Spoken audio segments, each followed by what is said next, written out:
Hello, my name is Mateo Jimenez, and my research is based on alcohol effects on college students' academic performance.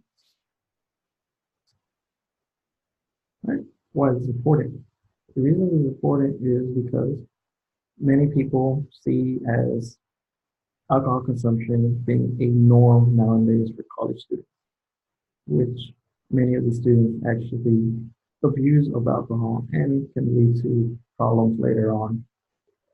So what we see here is 2 out of 3 students actually binge drink their views of the alcohol, and 700 and almost 795,000 students actually have negative consequences due to this. They get in fights, have school problems, and well, the usual have hangovers.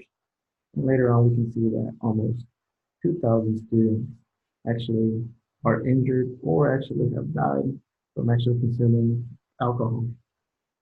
And later on, we can also see in the bottom, having a lower GPA is prevalent with people that do drink. And the people that do drink the most or heavily will be the male students, which also the alcohol can have health problems later on. My hypothesis. My first hypothesis is, does alcohol affect college students' academic performance? I do believe so. The reason why is, well, you are not aware of what you're doing most of the time, and you start slacking off. And what kind of students do you think consume alcohol the most? I believe that are actually people probably underage. Underage students will be the ones that consume the most alcohol.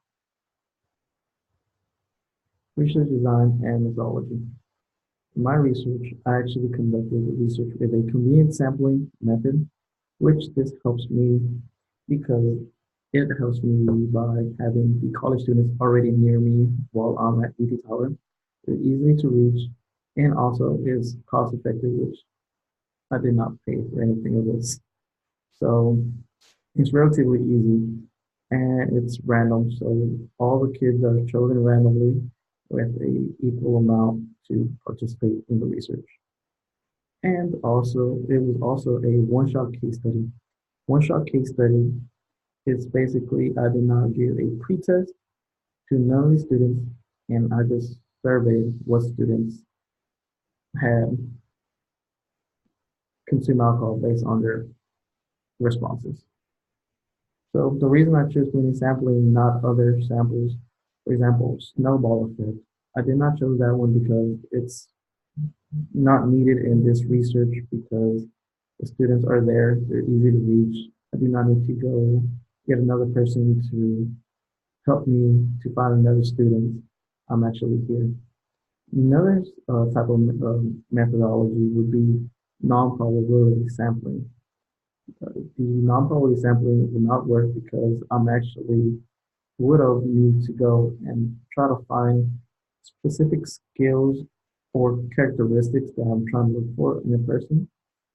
But however, convenience sampling helped me to just get students that are out there randomly.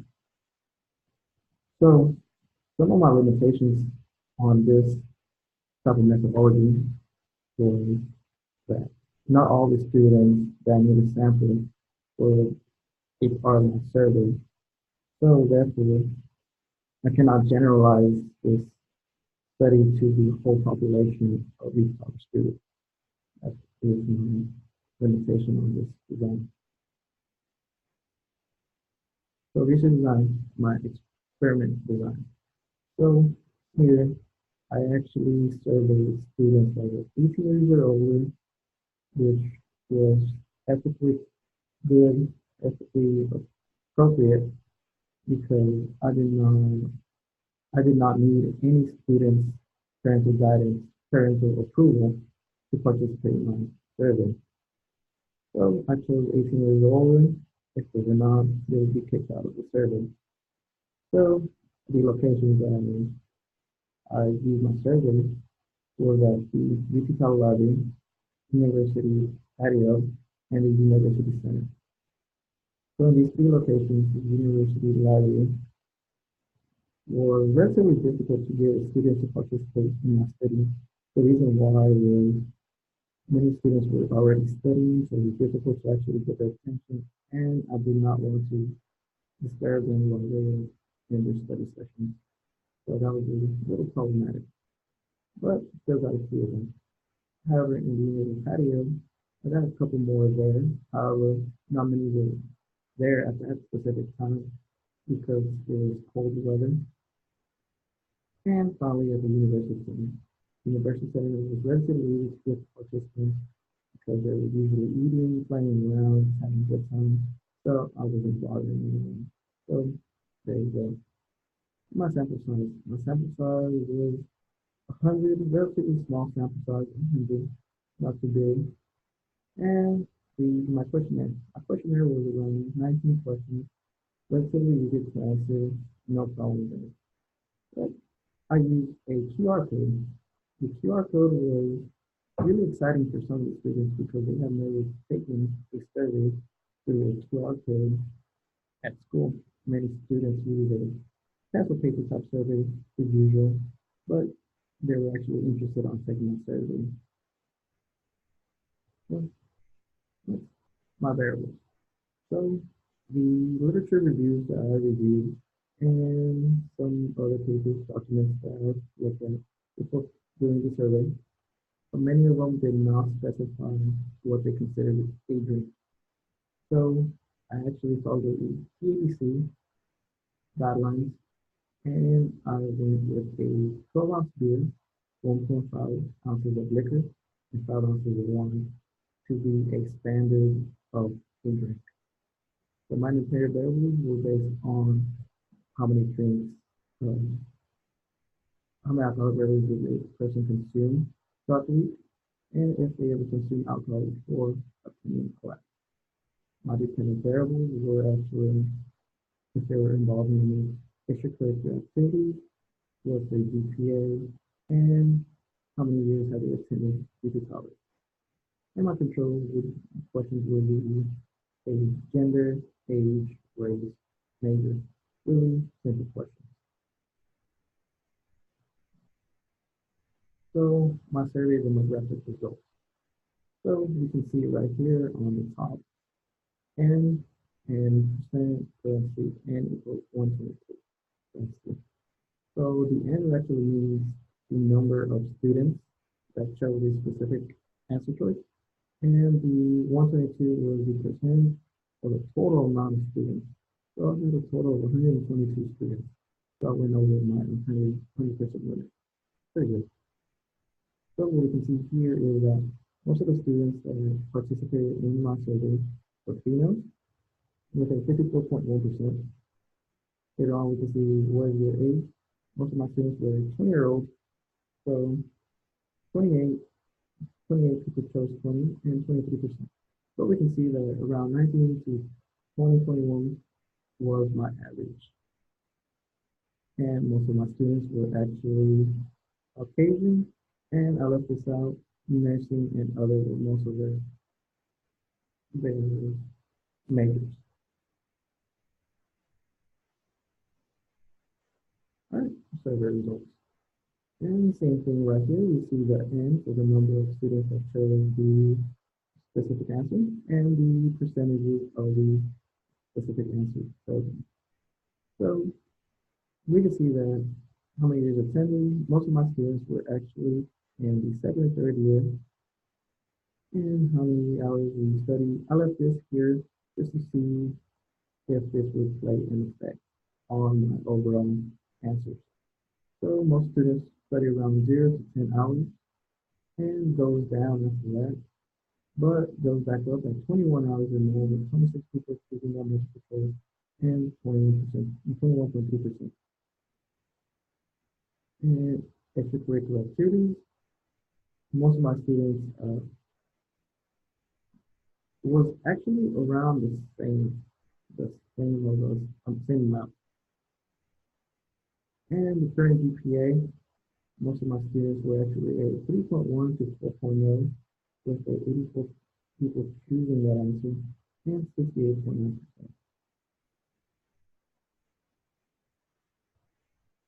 All right, my survey results again. We consume 1 hour for class. And we can see the number of students, and the percentage. So the number of students that consume alcohol per class, not many people consume alcohol per class, obviously. And for how many drinks, or how many drinks have we consumed in the past? Many people do not choose zero, just they're not drinking value, but mostly chose one. But we see heavily at the start with more drinks, many students will choose that.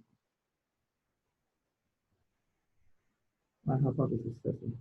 So this part, I'm actually basing off my results based on these three questions from previously. The amount of alcohol consumed weekly, if they consume alcohol for class, if they're involved in extracurricular activities, their GPA, and how many years are they attending college. So on this first chart. This first chart, we can see that I have how have you consumed alcohol 1 hour per class, and what is your GPA? My GPA is my dependent, and my independent will be the have you consumed alcohol in 1 hour. In this chart, we can see that actually the people that consume alcohol an hour before class have a higher GPA compared to the people that say no. However, we can see the same, we see the opposite on the 2.1 to 3.0, which is 5.1, the 5.3% yes, and 20.2% no.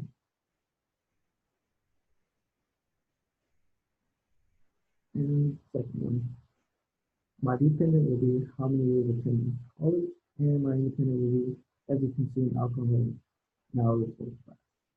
So we can see here that many of my students that said yes were actually part of the 4 and 5 year sophomore side compared to the people that said no. There are usually less, and I believe that many of these students were actually older who were in their 4th and 5th year, so much older. And my last hypothesis testing was my dependent, are you involved in extracurricular activities? My independent was in the past week, how many alcohol beverages have you consumed? So right here we can see that it's relatively low that the people that are in extracurricular activities consume alcohol. But as we get to the problem more area, you can see that many of the students do consume heavily, probably more. So I conclude what I found was that people with a 1 hour before class and their GPA, those people that do drink have a more likely to have a higher GPA than the people that do not. And the students that consume alcohol 1 hour before class are more likely to be in the 4th or 5th year of college. And lastly, the students that are in extracurricular activities are more likely to drink heavier than the students that are not. The reason that I think this is possible is because many students are actually in a social gathering place. So they socialize more, so it's more likely for them to go out and have some drinks. Some suggestions that I do have in my research is I do believe that my research does need more research compared to other researchers that had more of a big sample, more of a bigger sample compared to mine with only 122. So I recommend going to probably 300 students, 400 students or more to have a more detailed research. And I believe having a bigger sample, it will actually change my results from this research. I believe that probably change the research to a yes, alcohol does affect college students' academic performance, compared to mine that says no. And I would add more questions. More questions. Basically, I would ask how many hours do you work, or do you even have a job outside of school? This can actually play a role because it can probably cause stress to a person, causing them to actually drink, and maybe not. But I feel like this could be actually a cause for people to drink. Yeah, references. And thank you. And if you have any questions, please email me at mhumanis6@patriots.edu. Thank you.